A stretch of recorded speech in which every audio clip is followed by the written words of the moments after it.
नमस्कार। सुबह के 7 बजने वाले वक्त हो गया आंखें खोलो इंडिया का। आपके साथ मैं हूं अर्चना सिंह। आपको दिखाएंगे गुजरात में शह और मात के खेल में अहमद पटेल ने कैसे मारी बाजी। नमस्कार, मैं हूं अमित पाले। सुबह की बड़ी खबरों में दिखाएंगे दिल्ली, मुंबई, यूपी और पंजाब की बड़ी खबरें, लेकिन उससे पहले देखिए 5 मिनट में 25 बड़ी खबरें।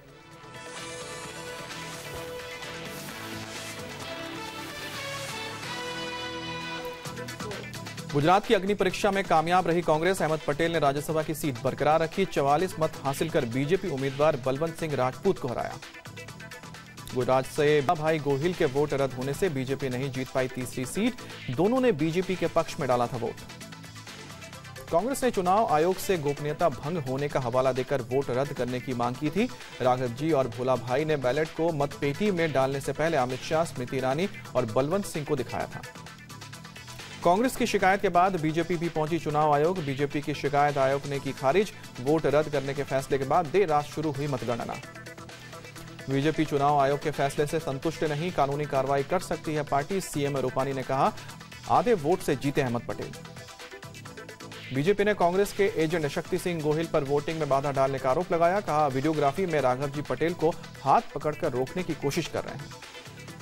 अहमद पटेल की जीत के बाद अहमदाबाद, दिल्ली और दूसरे शहरों में कांग्रेस के दफ्तर में जश्न जमकर हुई आतिशबाजी। मुंबई में आज मराठा क्रांति मोर्चा का मार्च। लाखों लोगों के मार्च में शामिल होने की उम्मीद। मुंबई के जनजीवन पर पड़ सकता है असर। मराठा मोर्चा की रैली को लेकर दक्षिण मुंबई में आज सभी स्कूल बंद। मार्च में मुंबई के डब्बे वाले भी होंगे शामिल। टिफिन सेवा आज रहेगी बंद। भारत छोड़ो आंदोलन की आज 75वीं वर्षगांठ। संसद में बुलाया गया विशेष सत्र। राष्ट्र को समर्पित प्रस्ताव को हो सकता है पास। लोकसभा में प्रधानमंत्री मोदी देंगे भाषण। यूपी के सीएम योगी आज से प्रदेश के जिलों के दौरे पर निकलेंगे। सरकारी योजनाओं के असर का लेंगे जायजा। पहले चरण में गोरखपुर, महाराजगंज, सिद्धार्थनगर, बलिया और इलाहाबाद जाएंगे। भारत छोड़ो आंदोलन की 75वीं सालगिरह पर अखिलेश यादव अयोध्या से देश बचाओ देश बनाओ कैंपेन की शुरुआत करेंगे। उधर बिहार के पूर्वी चंपारण से तेजस्वी यादव जनादेश अपमान यात्रा शुरू करेंगे। चीन ने डोकलाम में दोनों पक्षों की सेना हटाने की भारत की सलाह ठुकराते हुए फिर दी गीदड़ भभकी। पूछा, उत्तराखंड या कश्मीर में चीनी सैनिकों के घुसने पर भारत क्या करेगा। अलगाववादी नेता गिलानी के दोनों बेटों नईम और नसीम से एनआईए आज करेगी पूछताछ। एनआईए ने मीरवाइज उमर फारूक के पूर्व सेक्रेटरी को भी आज पूछताछ के लिए भेजा है समन। श्रीनगर में फारूक अब्दुल्ला से मिली सीएम महबूबा मुफ्ती। राज्य के विशेष दर्जे के मुद्दे पर हुई चर्चा। फारूक ने आर्टिकल 35A को बनाए रखने के लिए समान विचारधारा वाले दलों के बीच सहमति बनाने की सलाह दी। बुलंदशहर में बेटे का चालान कटने पर बीजेपी नेता ने किया हंगामा। दरोगा से गर्मागर्म बहस का वीडियो हुआ वायरल। एसपी सिटी ने जांच का आदेश दिया। झारखंड के दुमका में शर्मनाक घटना। महिला कॉलेज के हॉस्टल में मोबाइल चोरी का आरोप लगाकर छात्रा के खिलाफ साथी छात्राओं ने बुलाई पंचायत। पिटाई के बाद कपड़े उतारकर वीडियो बनाया, फिर वीडियो को वायरल कर दिया। थोड़ी देर की बारिश में डूबा ऋषिकेश। गाड़ियां, मोटरसाइकिल, दुकानें, सड़कें पानी में डूबी। उत्तराखंड में 10 अगस्त तक भारी बारिश का अलर्ट। राजस्थान के झालावाड़ में पलटी नाव में सवार 16 लोगों में से 6 लोग लापता। 10 किलोमीटर दूर बरामद हुआ एक लड़की का शव। बीएड की परीक्षा देकर नाव से लौट रही थी। फरीदाबाद में अवैध शराब की फैक्ट्री का भंडाफोड़। भारी मात्रा में नकली शराब बरामद। एक्साइज विभाग और पुलिस की कार्रवाई में पिता बेटा गिरफ्तार। नागपुर में केमिकल वाले बासमती चावल की 11 बोरियां मिलने से हड़कंप। पुलिस ने एक आरोपी को गिरफ्तार किया। जांच के लिए भेजे गए सैंपल। पुणे एयरपोर्ट पर कस्टम विभाग ने बरामद की 1 करोड़ 30 लाख रुपए की विदेशी करेंसी। 2 आरोपियों को गिरफ्तार किया। पुणे की झुग्गी में हेलीकॉप्टर के से टूटकर लोहे का पार्ट गिरने से हड़कंप। घर की छत तोड़कर कमरे में गिरा 6 किलो वजनी लोहे का टुकड़ा। जांच जारी।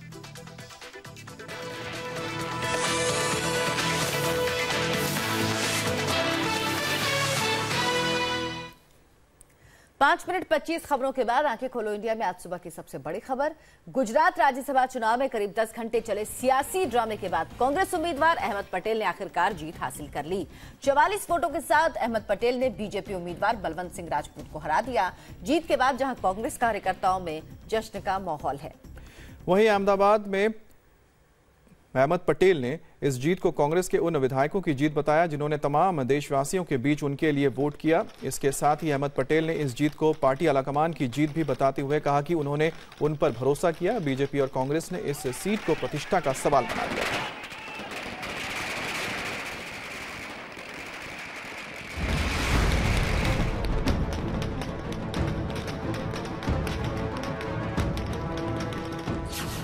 खत्म हुआ हाई वोल्टेज सियासी ड्रामा। काफी मेहनत करनी पड़ी, मैं सबका आभारी हूँ इसके लिए जो चुनाव में विजय उसके लिए। शह और मात की जंग में कांग्रेस के चाणक्य ने मारी बाजी। कि सबको सन्मति दे भगवान, खुदा ताला सबका भला करे। तो जिससे माहौल बनाएगा तो आप अच्छी तरह से जानते हैं, उसके बावजूद भी ये जीत हुई है, ये मेरी जीत नहीं है। 44 वोट लेकर फिर राज्यसभा पहुंचे अहमद पटेल। बिल्कुल राहुल जी के नेतृत्व में कांग्रेस मजबूत होकर बाहर आएगी और हम लोग चुनाव जीतेंगे।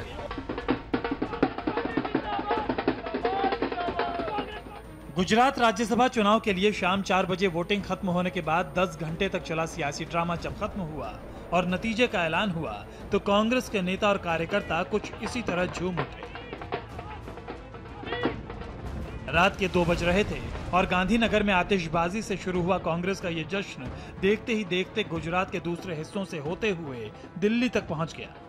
और जश्न हो भी क्यों ना, बीजेपी के साम दाम दंड भेद तमाम कोशिशों के बावजूद कांग्रेस के चाणक्य को जीत मिली थी। हालांकि कांग्रेस के ये चाणक्य खुद को चाणक्य कहलाना पसंद नहीं करते। कांग्रेस की थिंक टैंक माने जाने वाले अहमद पटेल इस वक्त हमारे साथ है, तो आखिरकार आप चाणक्य साबित हो ही गए एक बार फिर से। मैंने कभी एक क्लेम न तो किया है, न तो पहले भी किया है, न तो अभी कर रहा हूँ, न तो भविष्य में करूँगा। मैंने कभी भी चाणक्य होने का क्लेम किया ही नहीं है और मैं करूँगा भी नहीं। ये जीत मेरी जीत नहीं है, हमारे विधायक की जीत है, कांग्रेस के कार्यकर्ता की जीत है, प्रत्यक्ष कांग्रेस जन की जीत है ये। अहमद पटेल खुद को भले ही चाणक्य न माने, लेकिन उन्होंने बीजेपी के चाणक्य की तमाम कोशिशों के बावजूद ये जीत हासिल की है। अहमद पटेल की ये जीत कांग्रेस के लिए काफी अहम है। बीजेपी और कांग्रेस की ओर से इस चुनाव को जिस तरह का हाई वोल्टेज ड्रामा बनाया गया, शायद ही भारत के इतिहास में किसी राज्यसभा चुनाव में ऐसा नजारा देखा गया हो। 2 बागी विधायकों के वोट रद्द होने का अहमद पटेल को काफी फायदा मिला। अगर वोट रद्द न होते तो उनका जीतना मुश्किल था। आपको हराने के लिए सभी तरीके के प्रयास अमित शाह और बीजेपी के द्वारा किया गया। कमी छोड़ी नहीं गई, सभी प्रयास किए, यहाँ तक कि हमारी पार्टी में भी फूट डाल दी, लेकिन फिर भी उसके बावजूद भी वो लोग उसमें नाकाम रहे, विफल रहे। जीत का श्रेय किसको? हमारे विधायक को जाएगा, प्रत्यक्ष कांग्रेस जन को जाएगा और with the blessing of the leadership ये हमारी जीत हुई है। क्या आपको लगता है कि आपकी जीत के बाद कांग्रेस में एक नई ऊर्जा आई है, खास तौर पे गुजरात कांग्रेस में? नई ऊर्जा आई है, नई शक्ति आई है, एक नया बल आया है और इससे कांग्रेस को बहुत ही मदद मिलेगी भारतीय जनता पार्टी को शिकस्त देने में। क्या आपको लगता है कि आपका जो फैसला था 44 विधायकों को कर्नाटक लेकर जाने का, वो इस बार सही साबित हुआ? वो सही फैसला था और सही साबित हुआ और वो हमारी मजबूरी थी। ऐसा नहीं था कि हम खुशी खुशी उनको लेके गए थे। जिस तरह से उनको तंग किए जा रहे थे, उनके परिवार को तंग किए जा रहे थे, जिस तरह से टॉर्चर, ऐसा लग रहा था कि जैसे अनडिक्लेयर इमरजेंसी है। जिस तरह से सारी एजेंसियां लगी हुई थी, हमारे पास और कोई रास्ता क्या था इसके अलावा।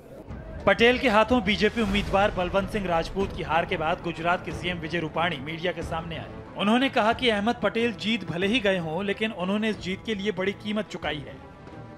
गुजरात के मुख्यमंत्री विजय रूपाणी हमारे साथ हैं। विजय भाई, ये बताइए पहला रिएक्शन आपका। मैं मानता हूं कि अगर अहमद भाई जीते तो एक सांसद बनने के लिए गुजरात के 15 एमएलए उन्होंने खोए हैं। ये आज की टोटल पॉलिटिकल विश्लेषण है। हम कानूनी लड़ाई लड़ेंगे, चुनाव आयोग के डिसीजन से हम सहमत नहीं है और कानूनी लड़ाई लड़ेंगे और अवश्य हम न्याय पाएंगे। कांग्रेस अध्यक्ष सोनिया गांधी के राजनीतिक सलाहकार अहमद पटेल की जीत में ये 2 तस्वीरों का अहम रोल है। इन 2 तस्वीरों ने गुजरात में राज्यसभा के रण को कांग्रेस में हक में मोड़ दिया। पहली तस्वीर में कांग्रेस के विधायक भोला भाई गोहिल दिख रहे हैं, जबकि दूसरी तस्वीर में राघव जी पटेल। कांग्रेस के इन दोनों ही विधायकों ने पार्टी से बगावत करते हुए बीजेपी उम्मीदवार को अपना वोट दिया। वोट देने के बाद दोनों ने कांग्रेस के प्रतिनिधि शक्ति सिंह गोहिल को अपना बैलेट पेपर भी दिखाया। कांग्रेस का आरोप है कि पार्टी के इन दोनों बागी विधायकों ने बीजेपी नेताओं को भी बैलेट पेपर दिखाए। इन्हीं वीडियो के आधार पर चुनाव आयोग ने दोनों बागी विधायकों के वोट रद्द कर दिए। इधर वोट रद्द किए गए और उधर कांग्रेस समर्थकों का जश्न शुरू हो गया। कांग्रेस के लिए ये जंग में आधी जीत थी। चुनाव आयोग के फैसले के बाद वोटों की गिनती शुरू होनी थी, लेकिन बीजेपी ने गिनती शुरू होने नहीं दी। बीजेपी ने कहा कि आयोग से उनकी शिकायत पर फैसला नहीं आया है। बीजेपी ने कांग्रेस विधायक मितेश गरासिया के वोट को भी उसी ग्राउंड पर रद्द करने की मांग की, जिस ग्राउंड पर कांग्रेस के दोनों बागी विधायकों के वोट रद्द हुए थे। लेकिन कुछ देर के सस्पेंस के बाद चुनाव आयोग ने साफ कर दिया कि वो बीजेपी की शिकायत को नहीं सुनने जा रही है। रात करीब 1:45 बजे काउंटिंग दोबारा शुरू हुई और थोड़ी ही देर में वो नतीजा बाहर आया जिसका इंतजार कांग्रेस और बीजेपी के चाणक्य के साथ साथ दोनों पार्टियों के कार्यकर्ताओं और समर्थकों को भी था। जो जिससे माहौल बना गया था आप अच्छी तरह से जानते हैं, उसके बावजूद भी ये जीत हुई है। ये मेरी जीत नहीं है, मैं तो बहुत छोटा आदमी हूँ। सबने साथ मिलकर काम किया, वो सबकी जीत है और इससे पार्टी एक मजबूत होकर बाहर आई है। तो 2017 के चुनाव में हम लोग बिल्कुल कांग्रेस चुनाव जीतेगी और बीजेपी को हराएंगे। इससे पहले राज्यसभा की इस एक सीट के चुनाव को लेकर गांधीनगर से दिल्ली तक जमकर सियासी ड्रामा चला। प्रीति सोमपुरा के साथ निर्णय कपूर, इंडिया टीवी, गांधीनगर, गुजरात। एक तरफ जहां अहमद पटेल की जीत पर कांग्रेस जश्न मना रही है, वहीं गुजरात के सीएम विजय रूपानी ने कहा है कि 2 विधायकों के वोट रद्द किए जाने के चुनाव आयोग के फैसले से वो सहमत नहीं है और इसके खिलाफ कानूनी लड़ाई लड़ी जाएगी। इंडिया टीवी संवाददाता निर्णय कपूर के साथ खास बातचीत में सीएम विजय रूपानी ने कहा कि एक सांसद बनाने के लिए कांग्रेस ने 15 विधायकों को गवा दिया। गुजरात से राज्यसभा के परिणाम आ चुके हैं और 2 सीटों पे जैसा कि सबको उम्मीद थी कि बीजेपी के दोनों उम्मीदवार जीत चुके हैं, पार्टी अध्यक्ष अमित शाह और केंद्रीय मंत्री स्मृति ईरानी। लेकिन एक सीट जिस पे कांटे की टक्कर थी, अहमद पटेल उसमें जीते हैं कांग्रेस की तरफ से। गुजरात के मुख्यमंत्री विजय रूपानी हमारे साथ हैं। विजय भाई, ये बताइए पहला रिएक्शन आपका क्या है? मैं मानता हूं कि चुनाव आयोग ने जो हमारे 2 वोट उनको अलग रखा है, उसका वो गिनने के लिए नहीं दिया है। अगर वो 2 वोट गिनने के लिए देते तो हम चुनाव जीत चुके हैं और 1.5 वोट से हम चुनाव जीते हैं। कांग्रेस के पास, उनके अलायंस के पास 61 वोट थे, लेकिन वो 44 तक आ गए। मैं मानता हूं कि अगर अहमद भाई जीते तो एक सांसद बनने के लिए गुजरात के 15 एमएलए उन्होंने खोए हैं। ये आज की टोटल पॉलिटिकल विश्लेषण है। जिन 2 एमएलए की आप बात कर रहे हैं, जिन 2 वोट की, क्या उसके लिए लीगल ऑप्शन है आपके पास? हम कानूनी लड़ाई लड़ेंगे। चुनाव आयोग के डिसीजन से हम सहमत नहीं है और कानूनी लड़ाई लड़ेंगे और अवश्य हम न्याय पाएंगे। मुझे भाई एक आखिरी सवाल, क्या इससे जीत का जो जश्न है वो थोड़ा फीका पड़ गया? नहीं, एक्चुअली अहमद पटेल के खिलाफ उनकी पार्टी में जिस तरीके से बगावत का जो मूड है, तो ये 2 वोट अगर गिने गए होते तो वो चुनाव हार गए होते, तो नेचुरल कोर्स में एक बड़ा ऐतिहासिक चुनाव बन गया होता।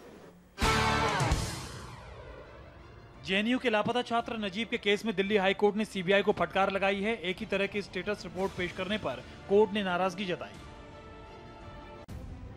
मुंबई के लोखंडवाला में महिला की कार का पीछा करने वाले शख्स को पुलिस ने पकड़ा। आरोपी सॉफ्टवेयर इंजीनियर पर महिला से छेड़छाड़ का भी आरोप। महिला ने आरोपी की फोटो फेसबुक पर की थी पोस्ट। मुंबई में कल महाराष्ट्र विधानसभा के बाहर विपक्षी नेताओं ने जमकर हंगामा किया। विपक्ष ने भ्रष्टाचार मामले में मंत्री सुभाष देसाई, सुभाष देशमुख और पी मेहता के इस्तीफे की मांग दोहराई। प्रवर्तन निदेशालय मनी लॉन्ड्रिंग केस में जेल में बंद इंद्राणी मुखर्जी से पूछताछ करना चाहता है। ईडी ने इसके लिए दिल्ली कोर्ट में प्रोडक्शन वारंट दाखिल की है। मुंबई के पास भिवंडी में ऑटो ड्राइवर ने ऑटो में छूटा गहनों से भरा बैग पुलिस को सौंप दिया। सोसाइटी के लोगों ने ड्राइवर को उसकी ईमानदारी के लिए सम्मानित किया। अब देखिए दिल्ली मुंबई की बड़ी खबरें आपने देखी, अब देखिए फटाफट अंदाज में यूपी पंजाब की बड़ी खबरें क्या हैं। इटावा में हाई टेंशन तार की चपेट में आने से मजदूर की मौत हो गई। हादसे से नाराज लोगों ने शव सड़क पर रखकर जाम लगा दिया। पुलिस को भीड़ पर काबू करने के लिए लाठीचार्ज करना पड़ा। गाजियाबाद के स्कूल में छात्र अरमान की मौत मामले में कार्रवाई नहीं होने से नाराज बच्चे के माता पिता धरने पर बैठ गए हैं। अगस्त को स्कूल कॉरिडोर की सीढ़ी से फिसलने के बाद अरमान की मौत हो गई थी। यूपी के मिर्जापुर में झरने के तेज बहाव में फंसे लोगों को गांव वालों की मदद से बाहर निकाल लिया गया। एक शख्स ने पत्थर पकड़कर बचाई जान। झरने में अचानक पानी भर गया था। इटावा में लगातार बारिश से कई इलाके जलमग्न हो गए। नाला फटने से दर्जनों मकानों में पानी घुस गया। बारिश के कारण अंडरपास में 2 गाड़ियां फंस गई। नोएडा एक्सप्रेस वे पर चलती कार में आग लग गई। देखते ही देखते खाक हो गई स्कॉर्पियो कार। आग लगते ही ड्राइवर ने कार से कूदकर जान बचाई।